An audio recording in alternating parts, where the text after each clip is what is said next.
porque ele tem a ver com o tema, né? A segunda vinda de Cristo e os julgamentos escatológicos. Associa a vinda do Senhor com os julgamentos, não é isso? E Paulo está se referindo, vocês vão responder, a qual tipo de julgamento?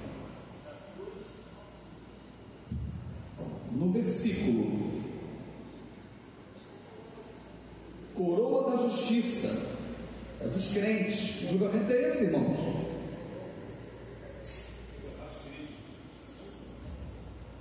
O superintendente ali salvou. É o tribunal de Cristo, né? Desde agora a coroa da justiça me está guardada, né? Certo? Então, a qual o Senhor, justo juiz, é julgamento, né? Me dará naquele dia, é dia escatológico, né? Então, amados, por isso que nós escolhemos esse versículo. Aí, fazendo uma revisão de um minuto mais um pouquinho, né? 4 tipos de julgamentos, nós já analisamos 2, né? Primeiro é o da cruz, e a gente sempre fala desse julgamento para mostrar que nós não estamos, os crentes não estarão sob o julgamento do juízo final.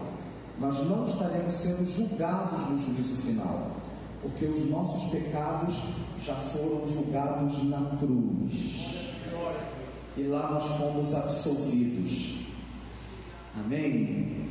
Por isso que eu preguei domingo que a obra da cruz é perfeita e completa,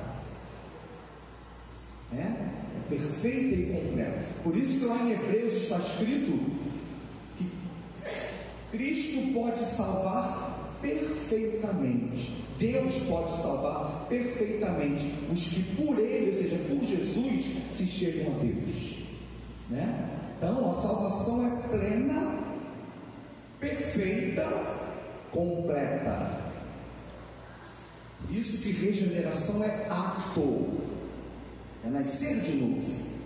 Santificação é processo, mas regeneração é ato, certo? Então, irmãos, por isso que a gente começa com o julgamento da cruz. Nossos pecados foram julgados lá. Cristo levou sobre si as nossas transgressões. Aí depois nós falamos no tribunal de Cristo. Tribunal de Cristo, esse julgamento é dos cristãos, dos lavados e remidos pelo sangue de Jesus. Não vou dar esse estudo aqui, que já é o terceiro estudo, já falamos por muitos minutos, tanto no primeiro como no segundo. É para recebimento de galardões, né? Tribunal de Cristo. E hoje nós vamos falar sobre o julgamento das nações e o grande trono branco. Tá legal? Julgamento das nações e o grande trono branco.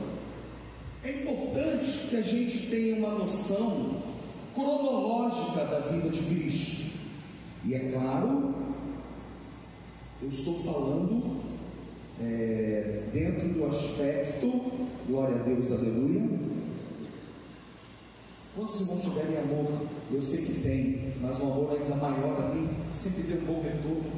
Aqui no vídeo, de vez em quando, nas filmagens, estou pegando caixa, jogando para cá, X estéreo, glória a Deus, né? Eu vi o vídeo do culto do domingo. Como é importante estar ali, é maravilhoso, abençoa a mensagem, né? Então, irmãos, é importante entender que dentro do aspecto pré-tribulacionista e pré-milenista. A nossa escatologia, a escatologia assembleana, ela é pré-tribulacionista e pré-milenista, ou seja, nós não cremos que a igreja vai passar pela grande tribulação, né? E pré-milenista, por que pré-milenista? Cristo, pré-tribulacionista quer dizer, Cristo arrebata a igreja antes da grande tribulação. E por que pré-milenista? Por Porque Cristo vem antes do milênio, na manifestação, para inaugurá-lo. Mangraça, que bom ver a senhora. Eu sei que a senhora gostaria de estar em todos os cultos, mas é sua saúde, e hoje tem um motivo especial que você se esforçou. Mas eu amo muito. Eu e Kelly amamos muito a irmã. A igreja toda, né, irmãos? Que bom. E temos muito orado por sua saúde. Deus continue dando força. Amém? Então, irmãos,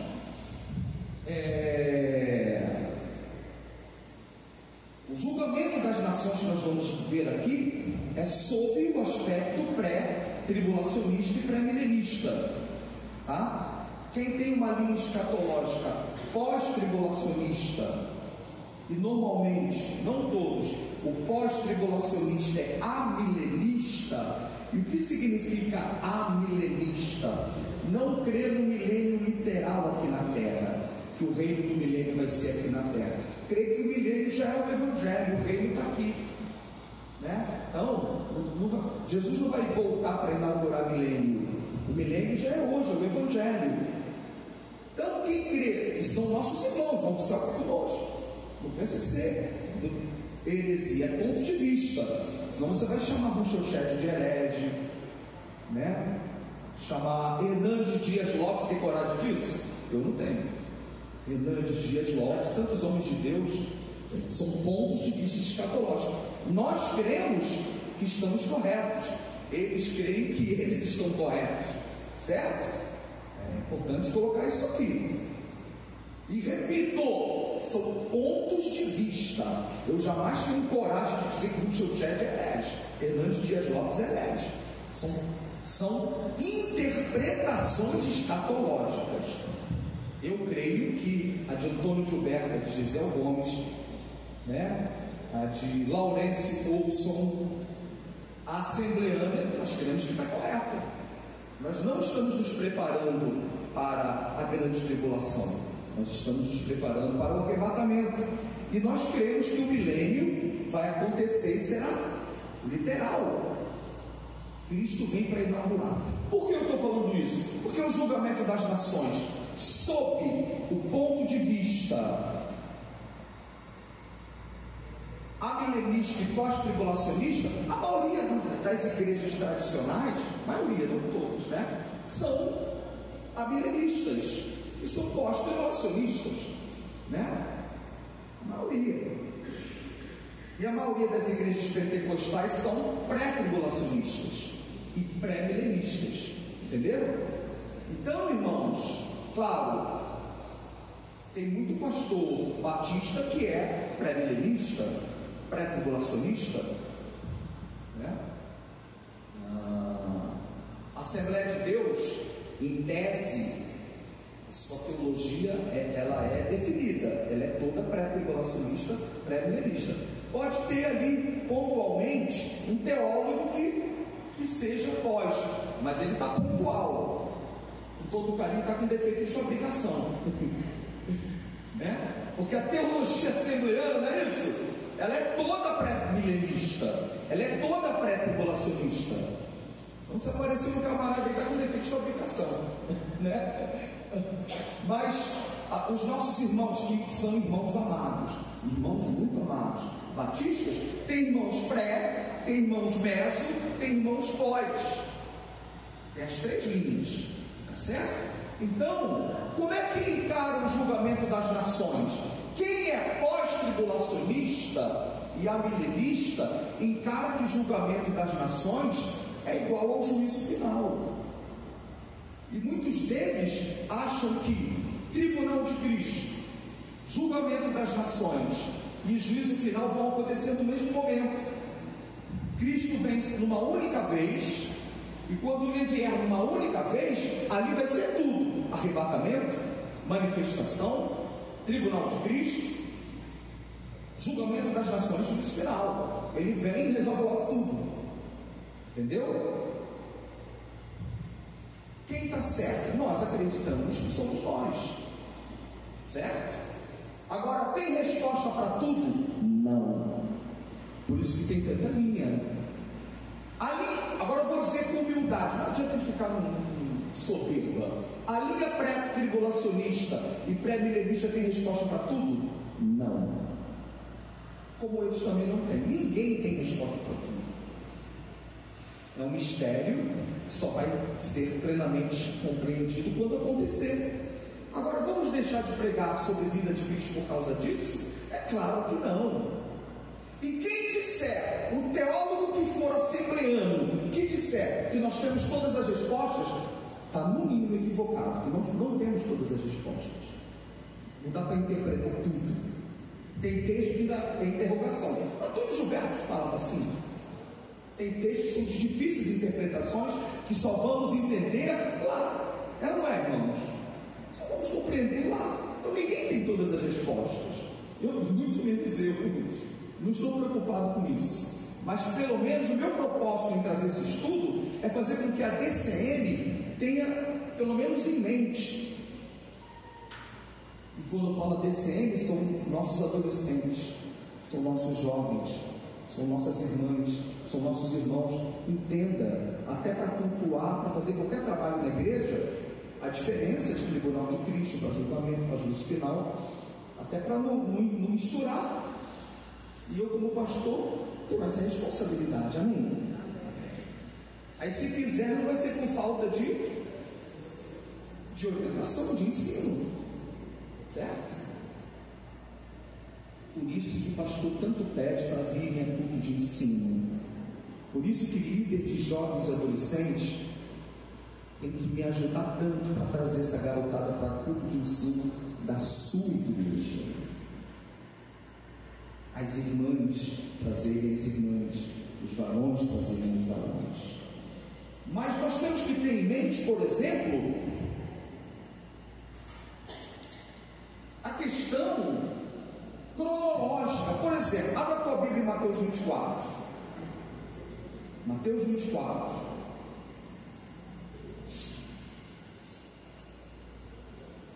Nós temos a descrição,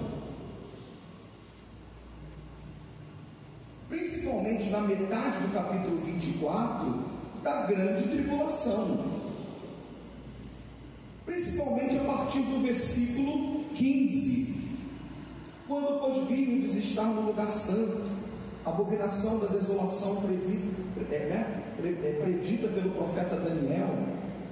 Quem lê entenda, Cristo começa a citar a grande tribulação, certo? Grande tribulação. Quando chega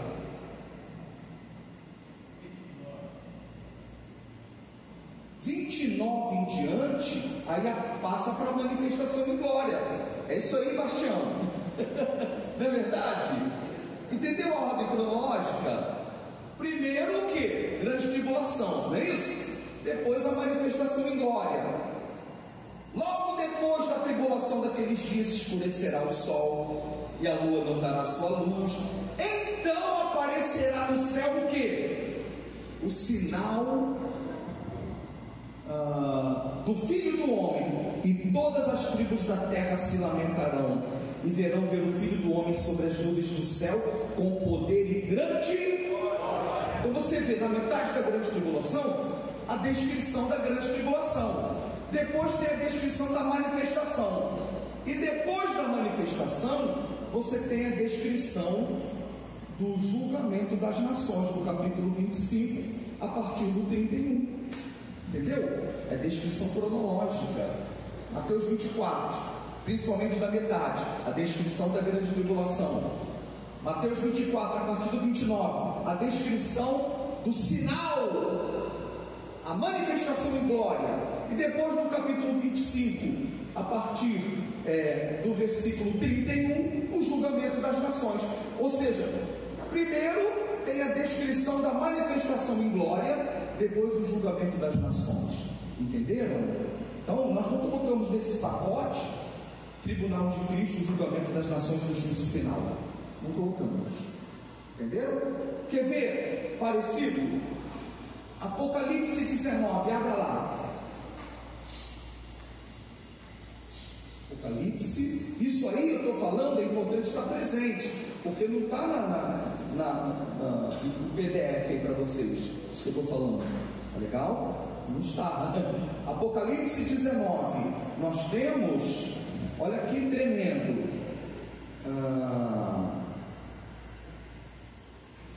no céu, as bodas do Cordeiro, no versículo 7, 19:7, regozijemo-nos e exultemos e demos-lhe a glória, porque são chegadas as bodas do Cordeiro e já sua noiva se preparou, e foi-lhe permitido vestir-se de linho fino, resplandecente e puro, pois o linho fino são as obras justas dos santos.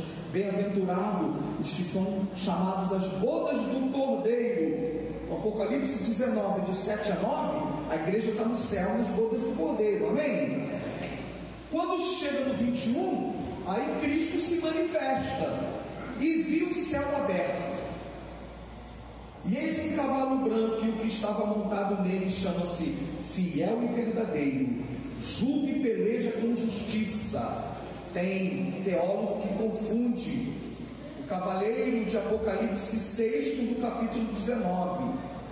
Lá parece, tanto parece que pensam que é, mas não pode ser o cordeiro, porque é o cordeiro que abre os selos para que esse cavaleiro possa sair.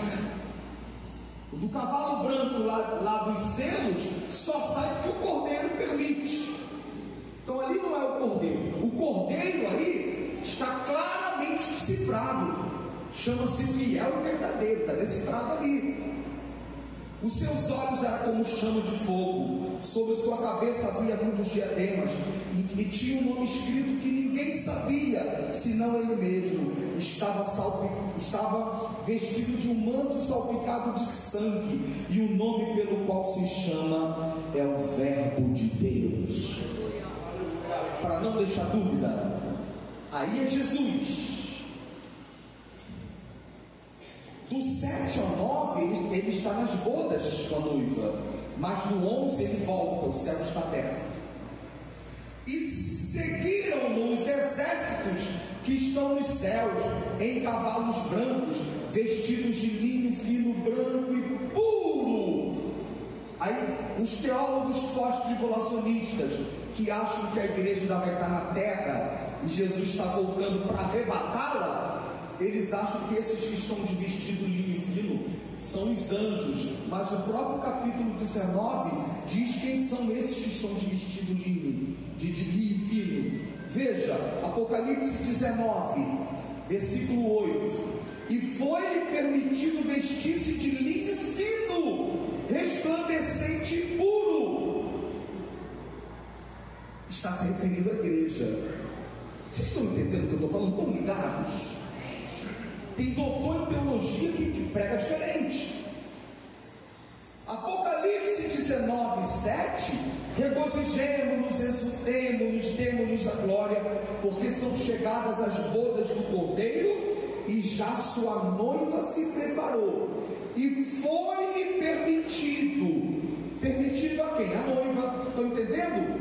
A interpretação textual. Foi permitido à noiva vestir-se de linho fino, resplandecente, branco puro. Então a noiva que está com esse vestido.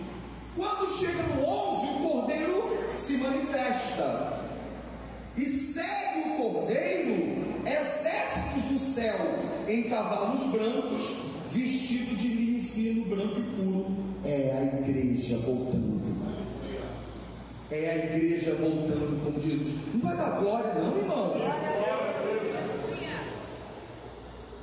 Se fala até mais que vencedor, cabeça não calda, dinheiro da glória.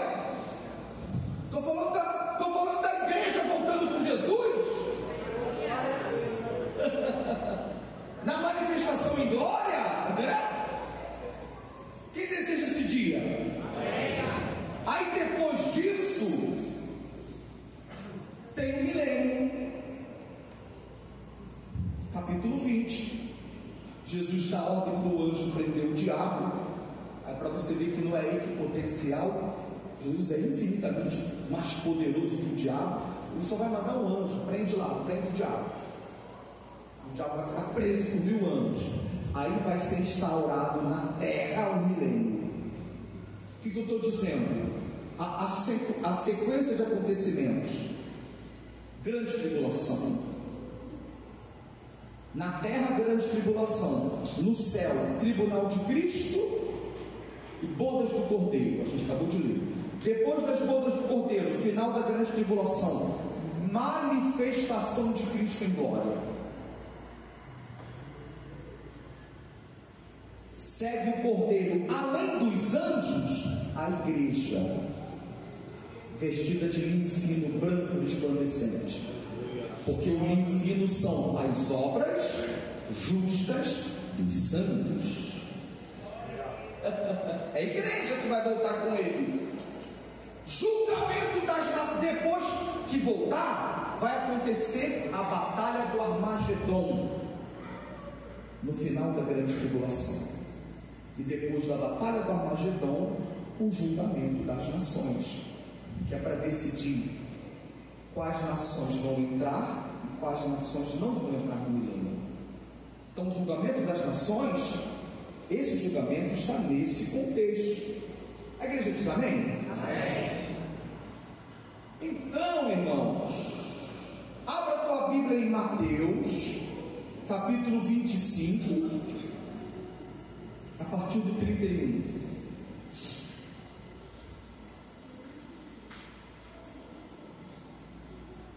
Lembrando que no capítulo 24 é descrita a grande tribulação. Está ligado? Lembrando que em Mateus 24 é descrita a grande tribulação, é descrita a manifestação do Filho do Homem sobre as nuvens, aí a manifestação em glória. É descrita no capítulo 25 agora o julgamento das nações, dentro desta ordem cronológica. Aí o 25, a partir do 31 diz: quando pois vier o Filho do Homem na sua glória e todos os anjos com ele, então se assentará no trono da sua glória, e diante dele serão reunidas todas as nações. Bem disse Antônio Gilberto no seu livro O Calendário da Profecia. Bem disse Antônio Gilberto no livro O Calendário da Profecia. Esse julgamento não é de indivíduos, é de nações. Todas as nações. Esse julgamento não é juízo final. E a expressão grega ali é pantataetne. Todas as nações são todos os povos, todas as etnias. Julgamento de nações. E ele separará uns dos outros, como o pastor separa as ovelhas dos cabritos, e porá as ovelhas à sua direita, mas os cabritos à sua esquerda. Direita e esquerda.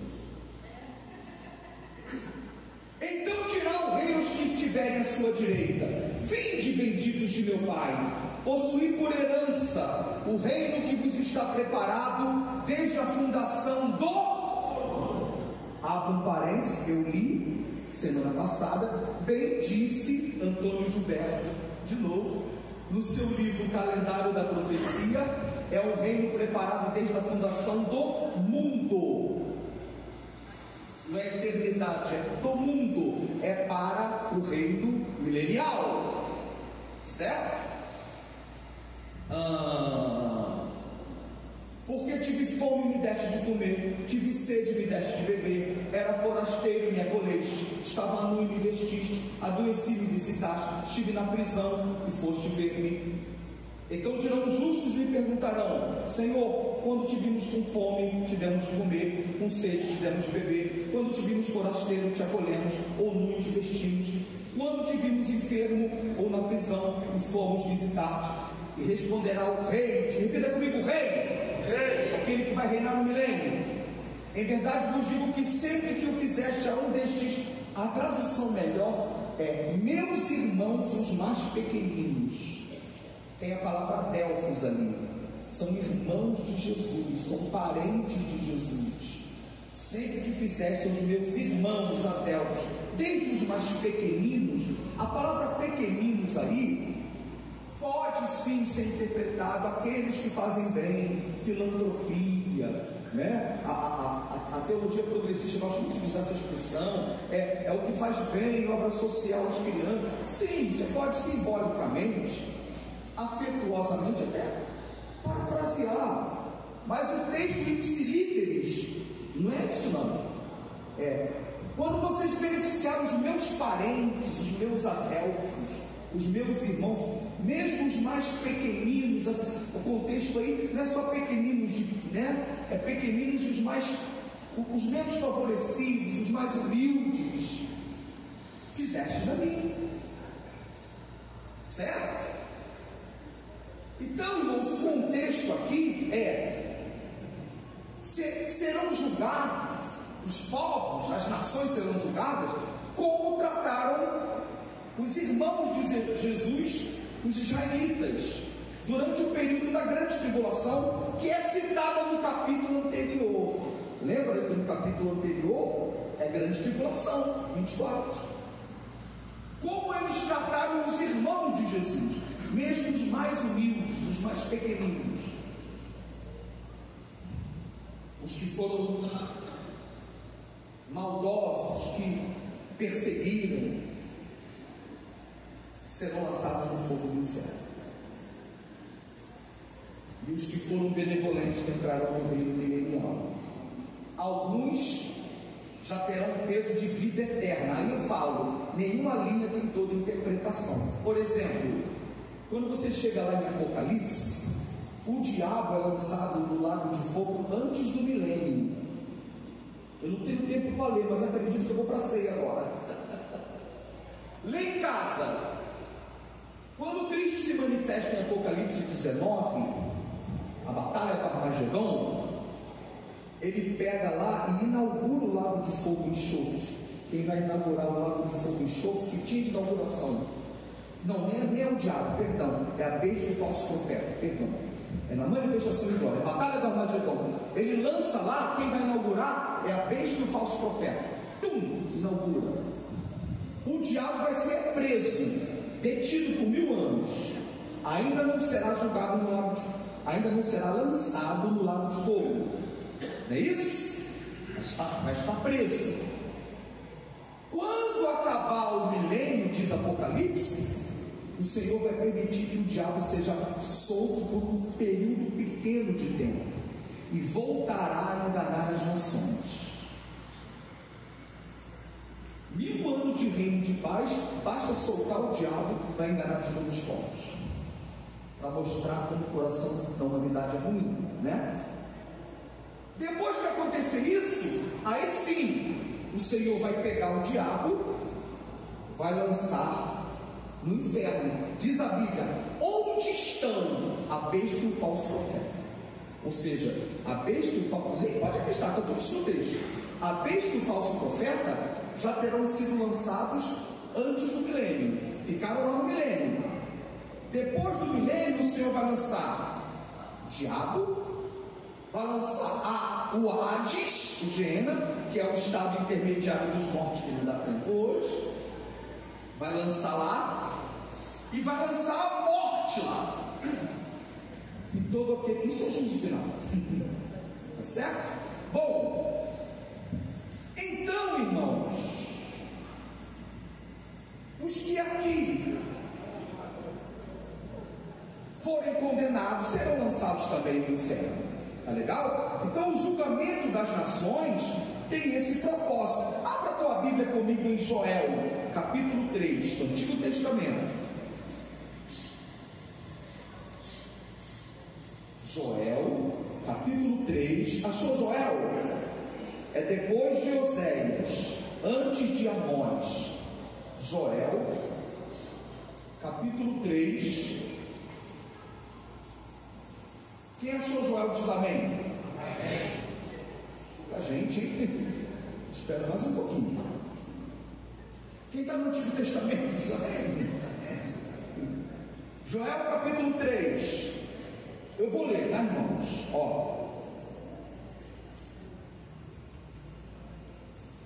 Pois eis que naqueles dias e naquele tempo em que eu restaurar os exilados de Judá e de Jerusalém, congregarei todas as nações. Repita comigo, todas as nações.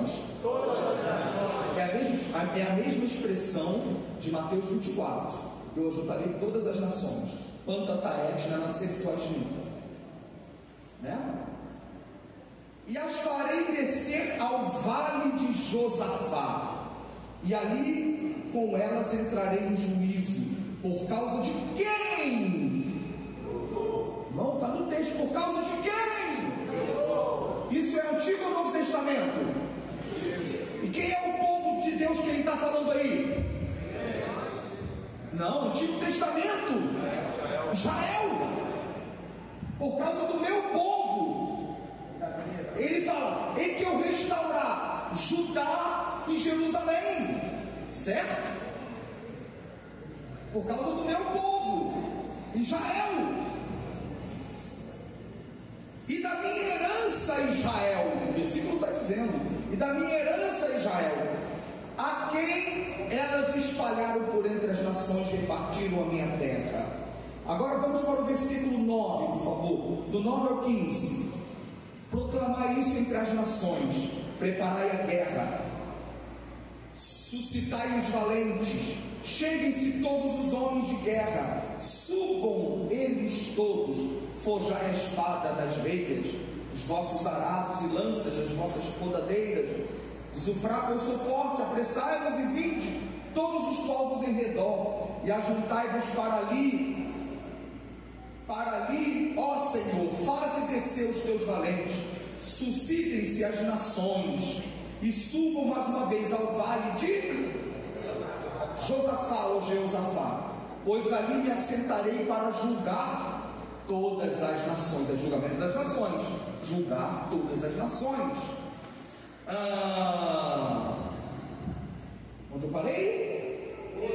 Sim, obrigado. Lançai a foice, porque já está madura a seara. Vinde, descei para o lagar, porque o lagar está cheio. Os vossos vasos dos lagares transbordam, porquanto a sua malícia é grande.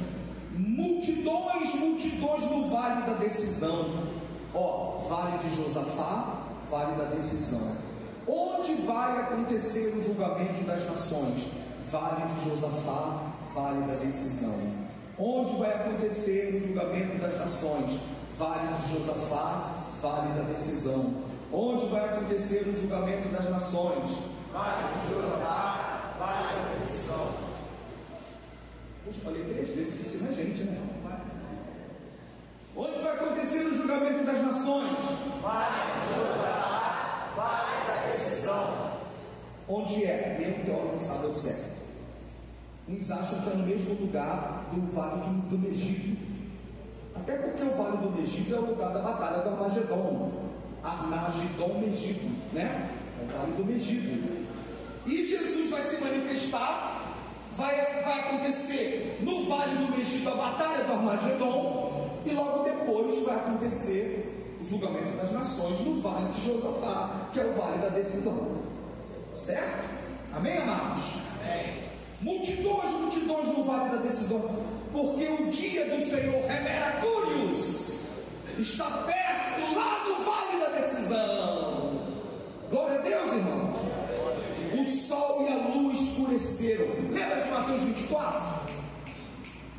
O sol vai escurecer, né? Ou seja, está no mesmo contexto a manifestação, a batalha do Armagedon e o julgamento das nações. Tremendo, né, irmão? Está tremendo isso?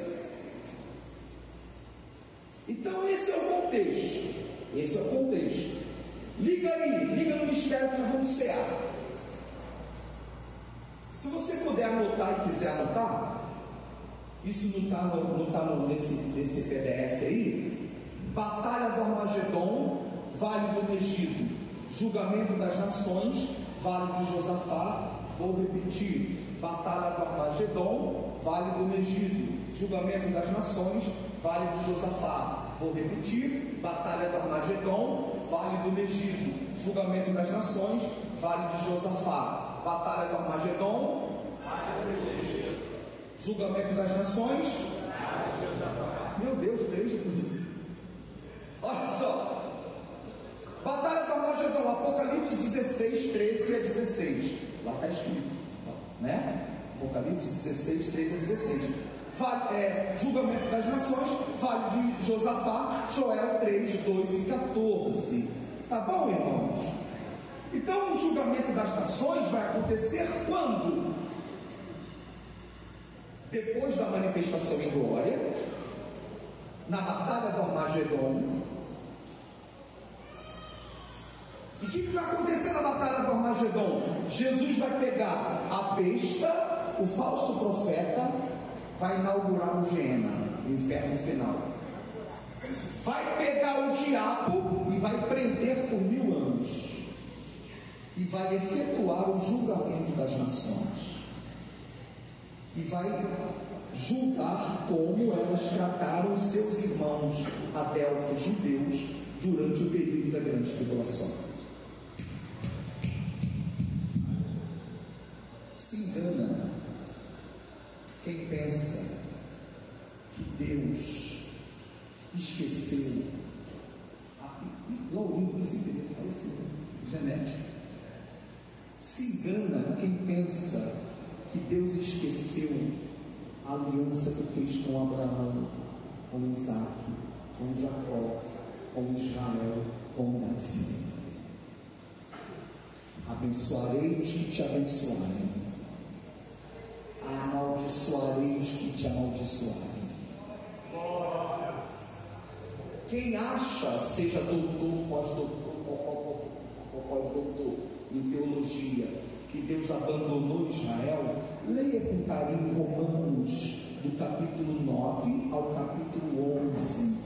Deus não rejeitou para sempre o seu povo Israel. Ainda há uma aliança, ainda há promessas que se cumprirão. Feliz é a nação cujo líder máximo abençoa Israel. Triste a nação cujo líder máximo amaldiçoa Israel e apoia quem ataca Israel. Fecho parênteses. Jesus mesmo disse: entrarão no milênio os povos que abençoaram Israel durante a grande tribulação. Certo? Será o julgamento das nações. E para irmos para a ceia, grande trono branco. Grande trono branco. Apocalipse capítulo 20, do 11 ao 15. Abra a Bíblia rapidamente.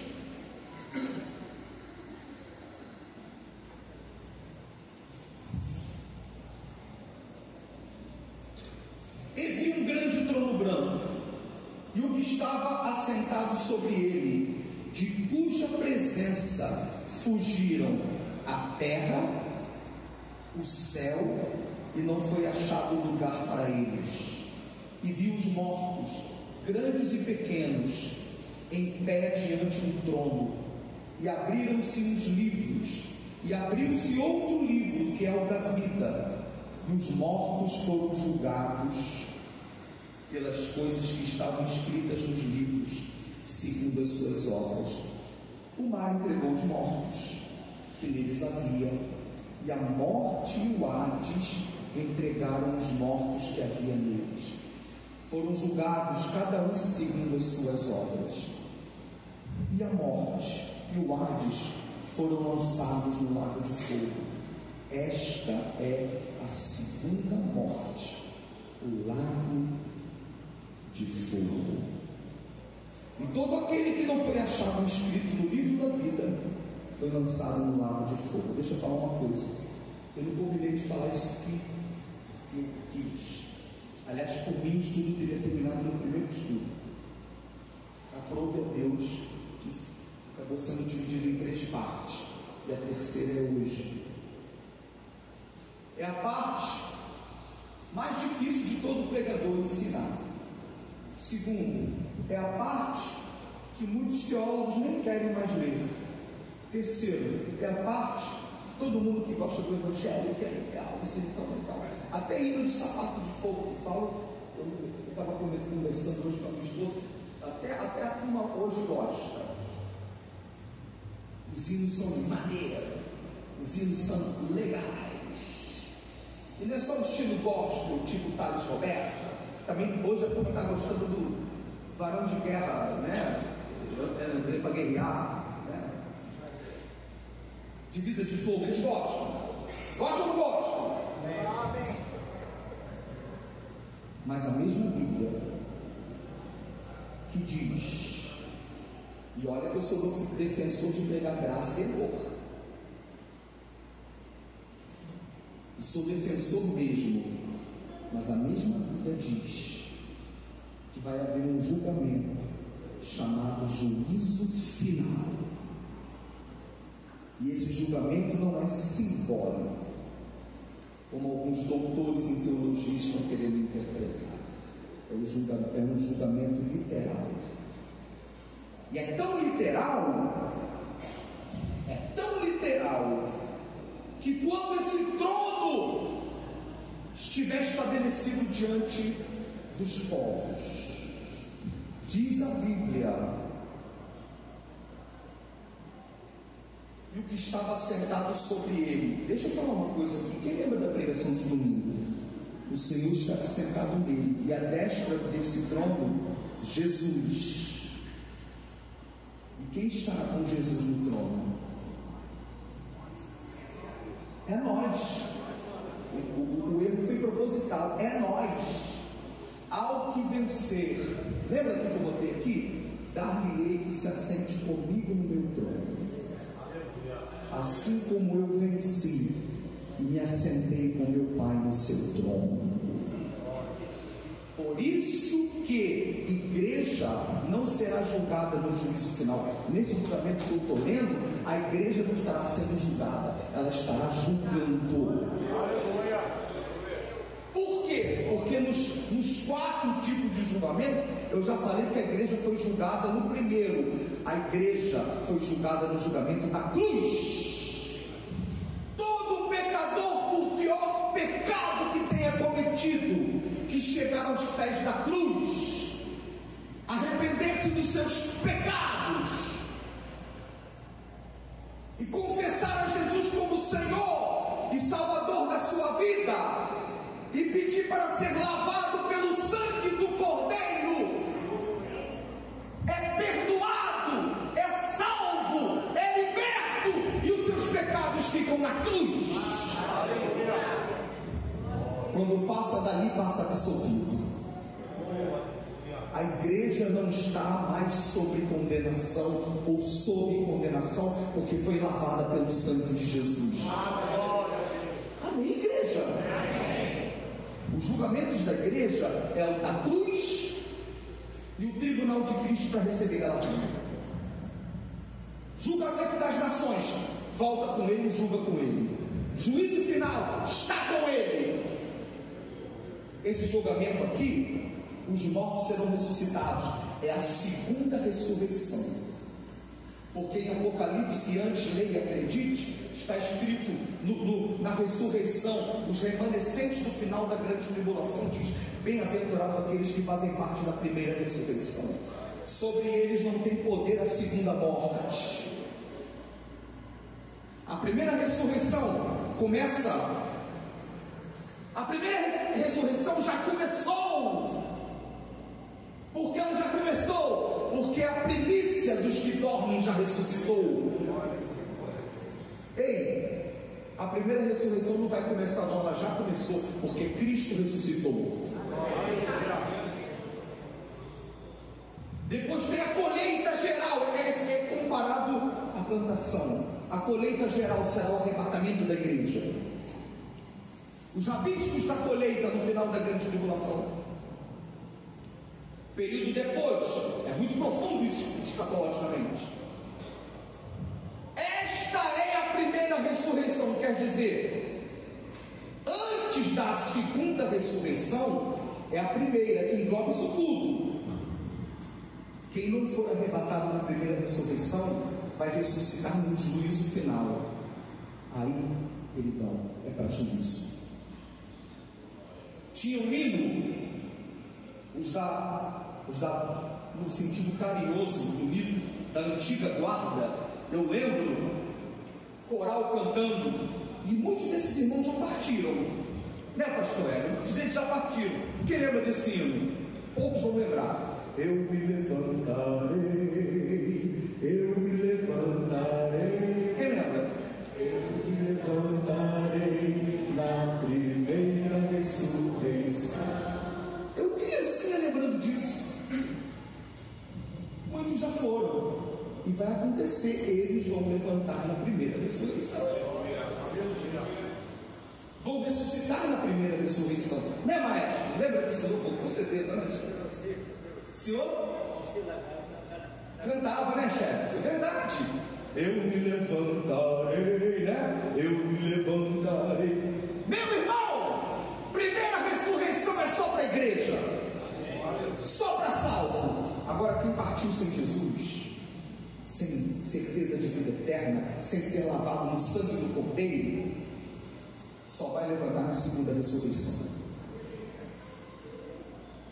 Aí vai ser para juízo final. Todo aquele que não foi achado escrito no livro da vida, diz o texto, foi lançado no lago de fogo. Esse é o julgamento do grande trono branco. Então,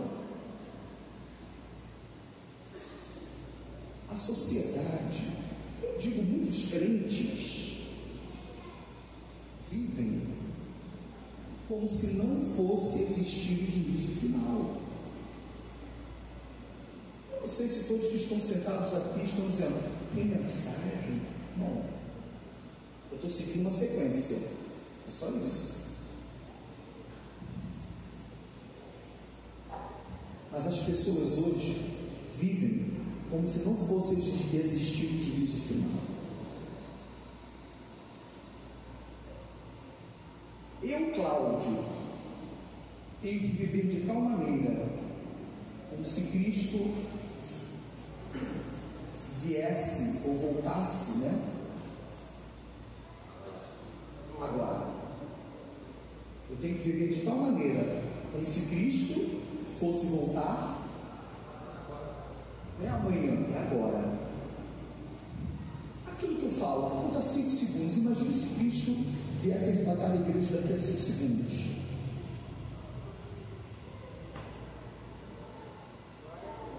Foi. Você tem certeza se vai ser arrebatado? Ah, pastor, quem sabe é Deus. Eu tenho que saber. Eu tenho que saber se fui salvo.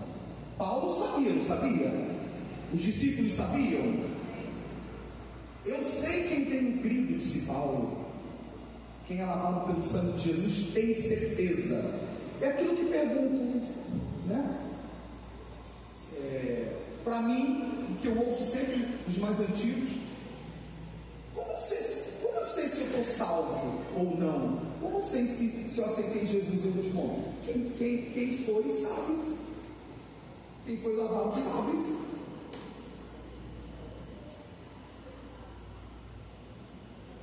Quem é discípulo de Jesus sabe.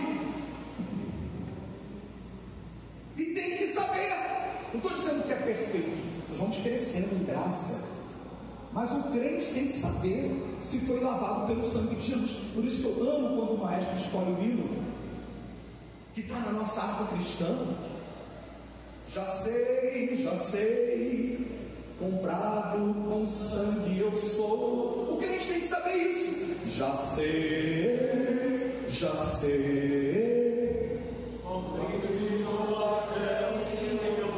O crente tem que ter certeza disso, irmãos.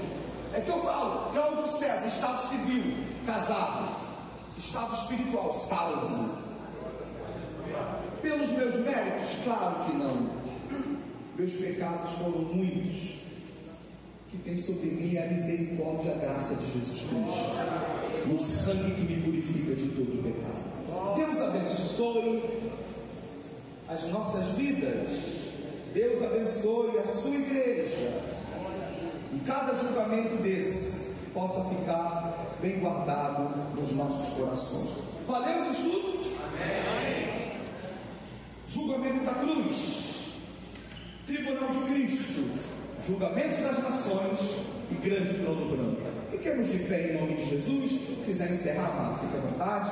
Senhor, louvamos-te por tua palavra ministrada, lâmpada para os nossos pés e luz para o nosso caminho. Agora vamos passar para a ceia do Senhor. Possamos estar, ó Deus, ligados nesse momento tão importante, que é o memorial do corpo e do sangue de Cristo.